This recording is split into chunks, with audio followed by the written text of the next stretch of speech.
Hello student, आज हम इस वीडियो के द्वारा संघ एनेलिडा के बारे में जानेंगे। तो एनेलिडा को दो शब्दों में डिवाइड किया जा सकता है, एन्युलस और आइडस। एन्युलस मतलब रिंग यानी वलयाकार या छल्ले के रूप में, और आइडस मतलब फॉर्म यानी प्रकार या रूप। तो इस संघ के अंतर्गत ऐसे जीव आते हैं जो खंड युक्त शरीर वाले होते हैं, तो इसलिए इन्हें खंड युक्त क्रम भी कहा जाता है।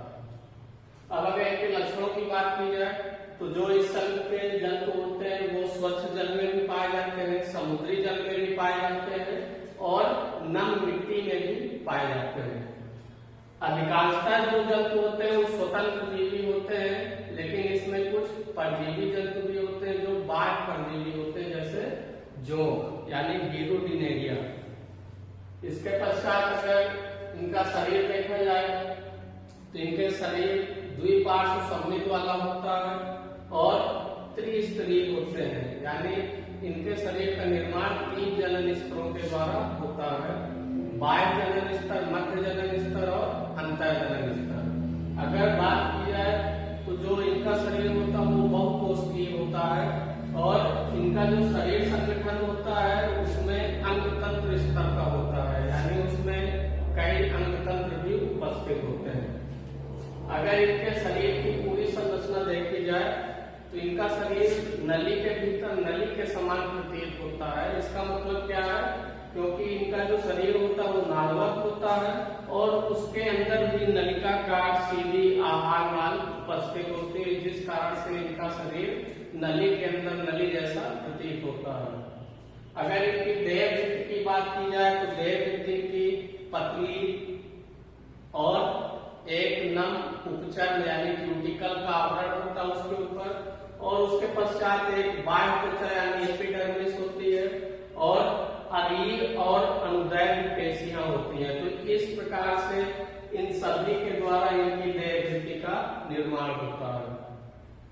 अगर इनकी देह भित्ति देखते हैं तो इनमें एक वास्तविक देह गुहा पाई जाती है और देह गुहा पटों यानी सेप्टा के माध्यम से वेस्मों में विभाजित होती है, और इस गुहा को हम कहते क्या है, साइजोसील कहते हैं।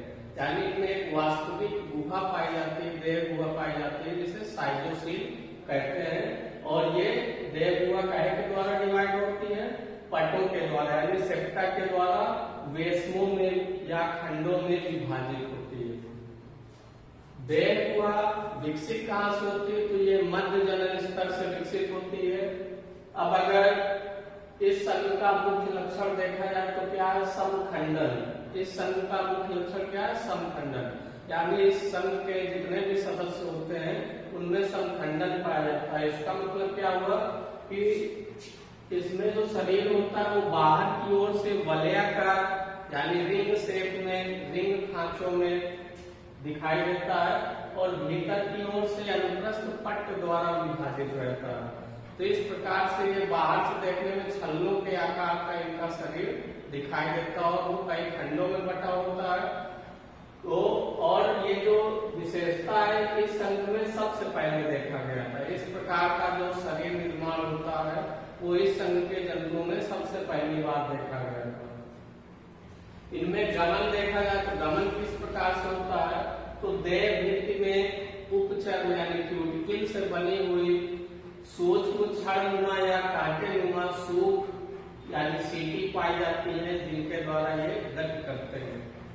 अगर इनमें कंकाल की बात की जाए तो जो इनमें देह गुहा होती है उसके अंदर एक द्रव भरा होता है, तो जो ये देह गुही द्रव होता है ये कंकाल की तरह कार्य करता है। अगर पाचन तंत्र की बात की जाए तो इनके पाचन तंत्र पूर्ण रूप से विकसित होता है। एक सीधी लंबी सी आहार नाल पाई जाती है जो मुख से लेकर गुदा तक उपस्थित होती है। अगर श्वसन की बात की जाए तो इस संघ के जंतुओं में श्वसन 2 प्रकार से होता है। कुछ जंतुओं में सामान्यतः रूप से देखा जाए तो उसमें त्वचा के द्वारा श्वसन होता है, तो उसे हम क्या कहेंगे, त्वचीय श्वसन। और कुछ सदस्यों में क्लोम या गलफड़े गिल्स इनके द्वारा श्वसन होता है, तो उसे हम क्लोम श्वसन कहते हैं। क्लोम श्वसन किसमें होता है, टेरेबेला में। और ज्यादातर चाहे केंचुआ हो चाहे जोंक हो तो इनमें त्वचीय श्वसन पाया जाता है। अगर रुधिर परिसंचरण की बात की जाए तो इनमें स्पष्ट और बंद रुधिर परिसंचरण तंत्र पाया जाता है, जैसे मनुष्यों में होता है। श्वसन वर्णक भी इनमें हीमोग्लोबिन पाया जाता है, जैसे मनुष्यों में पाया जाता है या अन्य स्तनधारियों में पाया जाता है। तो लेकिन एक अंतर क्या है कि इसमें जो हीमोग्लोबिन है वो रुधिर प्लाज्मा में घुलित अवस्था में पाया जाता है। मनुष्यों में क्या है कि हीमोग्लोबिन रुधिर कणिकाओं में पाया जाता है, लेकिन यहाँ पर रुधिर प्लाज्मा में घुलित अवस्था में पाया जाता है। अगर बात की जाए तो हीमोग्लोबिन भी लाल रंग का वर्णक है, तो मनुष्य की तरह इन जंतुओं में भी लाल रंग का खून पाया जाता है, ब्लड पाया जाता है। अगर तंत्रिका तंत्र की बात की जाए तो तंत्रिका तंत्र भी विकसित होता है, और तंत्रिका तंत्र बनता कैसे है, तंत्रिका वलय और तंत्रिका रज्जु से मिलकर तंत्रिका तंत्र इनका बना होता है। और अगर इसे देखा जाए तो एक ठोस और दोहरी तंत्रिका रज्जु मध्य अधर सतह पर स्थित होती है। अगर उत्सर्जन की बात की जाए तो इनमें उत्सर्जन एक विशेष प्रकार के अंग होते हैं, इनमें जिन्हें वृक्क या नेफ्रीडिया कहा जाता है। इनके द्वारा उत्सर्जन की क्रिया होती है, और ये वृक्क या नेफ्रीडिया देह खंडों में स्थित होते हैं। अगर इस संघ के जंतुओं की बात की जाए तो ये एक लिंगी भी हो सकते हैं और द्विलिंगी या उभयलिंगी भी हो सकते हैं।